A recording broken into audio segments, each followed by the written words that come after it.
नमस्ते। आज हम हमारे देश की नहीं, विश्व की सबसे बड़ी बीमारी के बारे में चर्चा करेंगे।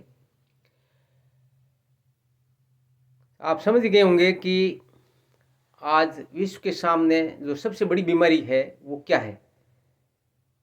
कैंसर की बीमारी सबसे बड़ी बीमारी है। अब यूं कहने को तो डायबिटीज़ भी बहुत बड़ी बीमारी है, बीपी की भी बहुत बड़ी बीमारी, लेकिन ये दोनों ही लाइफस्टाइल से रिलेटेड बीमारी है। ये जो कैंसर की बीमारी है इसके ऊपर आज अपन चर्चा करते हैं। कैंसर, पहले तो अपन चर्चा करें कि ये होता क्यों है, किस कारण से कैंसर होता है। कैंसर की बीमारी जो हमारी कोशिकाएं हैं शरीर के अंदर, उसका जो सेल डिवीजन होता है वो बहुत तेजी के साथ सेल डिवीजन शुरू हो जाता है, मल्टीप्लाई फास्ट होती है। और ये जो मल्टीप्लिकेशन जो फास्ट होता है, सेल डिवीजन होता है कोशिकाओं का, इसका कारण है जो हमारे सेल डिवीजन में जो रोल प्ले करता है वो जीन होता है। जीन का इसमें म्यूटेशन हो जाता है। म्यूटेशन होने के 3-4 कारण हो सकते हैं। एक तो है रेडिएशन से म्यूटेशन होता है। तो रेडिएशन जो है, सोलर रेडिएशन भी होता है, जो ओजोन परत डैमेज होगी उसके वजह से भी होता है, सूर्य से वैसे भी हो जाता है। दूसरा, जो रेडिएशन आज परमाणु बम से भी रेडिएशन फैल रहा है, और दूसरी कई चीज़ों से, एक्सरेज वगैरह इस तरह की जो रेडिएशन है वो भी उससे भी होता है। और रेडिएशन का अलावा जो केमिकल है, केमिकल से भी म्यूटेशन होता है। जैसे अपन वेजिटेबल्स है, फूड ग्रेन्स में जो फंजीसाइड है, इंसेक्टिसाइड यूज़ करते हैं, उनसे भी म्यूटेशन हो जाता है जीन का, और भी कारण हो सकते हैं।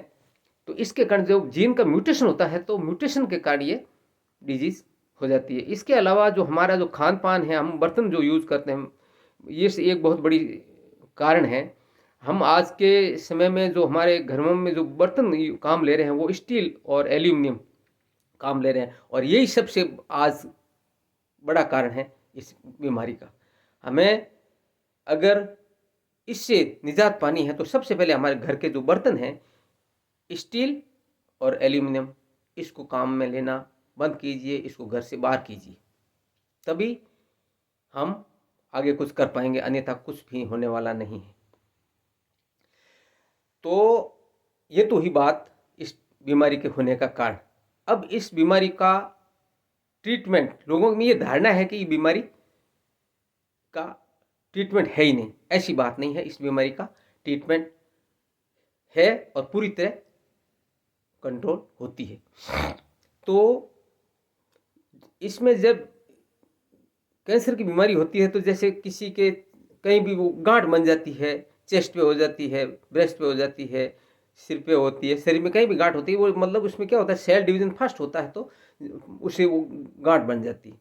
अब एक तरीका तो है कि उसका डॉक्टर लोग उसको काट करके वहाँ से हटा देते हैं, जहाँ भी, अगर वो पूरे शरीर में नहीं फैली, वो एक सीमित एरिया में है तब तक तो उसको काट के उसको रिमूव कर देते हैं ऑपरेशन करके। दूसरा है कि जो सेल डिवीजन हो रहा है उस सेल डिवीजन को रोक सकते हैं अपन, इनहिबिटर्स आते हैं, उस इनहिबिटर्स को वो इंजेक्शन लगा के और प्लेसमेंट करके उसमें उसको आगे बढ़ने से सेल डिवीजन नहीं होगा तो गांठ बनेगी नहीं आगे, और उसका ट्रीटमेंट हो जाएगा।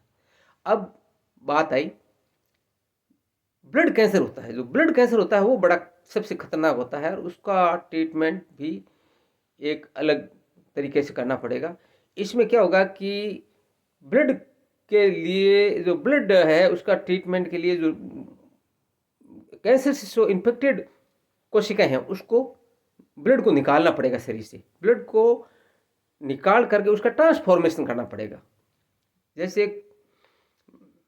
खेत के अंदर जो बीमार पौधे होते हैं तो हम उसको निकाल करके और या तो बाहर फेंक दो या उसको ठीक कर दो, दो ही तरीके हैं। तो अब हम इसमें किसी भी व्यक्ति के अंदर अगर वो ब्लड कैंसर की जो कोशिकाएं हैं उसको ब्लड से बाहर निकाला और लेबोरेटरी के अंदर उसको केमोथेरेपी से ट्रीटमेंट दिया, और केमोथेरेपी ट्रीटमेंट देने के बाद वापस उसी को ट्रांसमिशन वापस बॉडी में कर देते हैं, तो इससे वो उसका ट्रीटमेंट वो बीमारी उसको कंट्रोल हो जाती है। और अगर बीमारी ज़्यादा बढ़ जाती है और लगता है कि इससे ट्रांसफॉर्मेशन नहीं होगा, तो उसके लिए फिर उस के दूसरे का अपना जो सिबलिंग होता है, ब्रदर या सिस्टर का, किसी का ब्लड 300 ml ब्लड ले करके और वो ट्रांसमिशन कर देते हैं, ट्रांसफ्यूजन कर देते हैं। तो ऐसे भी उसका ट्रीटमेंट हो सकता है। और अगर मान लो सिबलिंग का ब्लड नहीं मिल रहा है तो भी RH फैक्टर उसका टेस्ट करके ब्लड जिसका मिल जाता है, दूसरों का भी किसी का भी, तो वो उससे रिप्लेस करके ये ट्रीटमेंट हो जाता है। आपने अभी कोरोना के टाइम में सुना ही होगा कि ब्लड का जो प्लाज्मा है उसको रिप्लेस करके इसका ट्रीटमेंट होता है। तो इसी तरह से ये कैंसर का भी पूरा का पूरा आज 100% ट्रीटमेंट होता है। और अब कैंसर ट्रीटेबल डिजीज है, ऐसा नहीं कह सकते अब इसका कोई इलाज नहीं है, पूरी तरह से क्यूरेबल है। और अब मैं हमेशा कोई समस्या का समाधान बताता हूँ, तो होता क्या है कि लोग कहते हैं यार ये तो पहले से ही है, आपने इसमें नया क्या बताया। वैसे तो अपन सभी जानते हैं कि हम अपन क्या कर रहे हैं, अपन तो रिसर्च कर रहे हैं, तो सर्च तो ऑलरेडी हो रखी है, उसी को हम वापस इम्प्लीमेंट करने का तरीका बताते हैं। तो जो भी है ये कोई ऐसी है, तो रिसर्च तो है, रिसर्च तो करती है, लेकिन सर्च ऑलरेडी हो चुकी है, उसी को रिसर्च करके वापस इम्प्लीमेंट कर देते हैं, बस यही है। और इसी तरह से मैंने उस दिन परसों की बात है, जब सोचा कि हर सबसे बड़ी समस्या क्या है, उसका समाधान क्या है, तो इस तरह से हमने समस्या का समाधान खोजा। और फिर कल बात हुई थी कि यार आप तो रोज़ कोई न कोई समस्या का समाधान करते हो, तो उन्होंने, मेरे फ्रेंड है हरिराम जी, उन्होंने कहा कि आज वर्ल्ड के अंदर कोई इकोनॉमी में अगर किसी का मोनोपोली चल रही तो वो है सेमीकंडक्टर चिप, इसका समाधान आप ढूंढ के बताओ। तो मैंने कहा यार मैं तो फिजिक्स का तो इतना ब्रिलियंट स्टूडेंट रहा भी नहीं, फिजिक्स हालांकि पढ़ी है मैंने, उस समय 11th होती थी, 11th में पढ़ी, फिर फर्स्ट ईयर में पढ़ी थी, वो भी मैंने कोई ज़्यादा, मुझे फिजिक्स का बड़ा मुश्किल से पास किया था। और तो भी मैंने कहा चलो पढ़ते हैं, करेंगे कुछ समाधान, लेकिन ईश्वर की कृपा रही कि बिल्कुल आसानी से मुझे उसका समाधान मिल गया।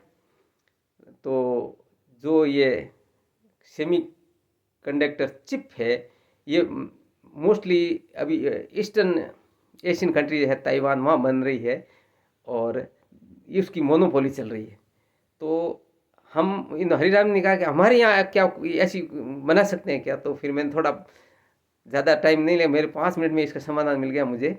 और इसका समाधान है हमारे यहाँ के अंदर, राजस्थान के अंदर बीकानेर ज़िला है, बीकानेर ज़िले के अंदर कोलाई तहसील के अंदर मोडिया मानसर गांव है, मोडिया मानसर के अंदर गांव है, उसमें खसरा नंबर 873/196 खसरा के अंदर ये सिलिका जो है, सिलिका क्ले वहाँ निकलती है, और उस सिलिका क्ले से हम इसको सिलिकॉन, ये जो है सेमीकंडक्टर चिप बना सकते हैं। इसका ये एक तरह से अब समझिए कि मेरी रिसर्च है, और मैं आपको सामने ये बता रहा हूँ। तो ये अगर मेरी आज की दोनों साइंटिफिक वार्ताएं अगर आपको पसंद आई, तो उसके लिए मेरे YouTube को सब्सक्राइब कीजिए, शेयर कीजिए, लाइक कीजिए, और बेल का बटन भी दबाइए, ताकि आपको मेरा वीडियो आने वाला सबसे पहले आपको मिले। और मेरा दूसरा एक निवेदन आपसे यह है कि हम किसी का भी कोई भी कंटेंट से लाभ लेते हैं, और अगर हमें वो कंटेंट पसंद आता है, तो और हम उसको लाइक नहीं करते हैं, लाइक का बटन नहीं दबाते हैं, उसके प्रति कृतज्ञता प्रकट नहीं करते हैं, धन्यवाद नहीं देते हैं, तो हम उस व्यक्ति के हम ऋणी होते हैं। तो हमें किसी का भी ऋणी नहीं बनना चाहिए। हम जैसे एक गिलास कोई पानी पिलाता है, हम उसको थैंक यू कहते हैं। लेकिन जो ये तो एक फिजिकल बात हो गई, लेकिन स्थूल बात हो गई। लेकिन जो सूक्ष्म चीज़ें हैं उसका प्रभाव ज़्यादा होता है। जो दिखता है वो तो होता नहीं, होता है वो दिखता नहीं, इस तरह से ये है चीज़। तो इसलिए हमेशा किसी का भी आप कोई भी चीज़ से कहीं से लाभान्वित होते हैं तो उसका आभार प्रकट कीजिए, धन्यवाद दीजिए, उसको थैंक यू कहिए, उसको लाइक कीजिए। अगर हम ऐसा नहीं करते हैं तो इसके हम दोष के भागी हैं कि आप खुद इसको महसूस करेंगे। मुझे ऐसा लगता है और इसमें कोई मैंने गलत भी नहीं कहा है।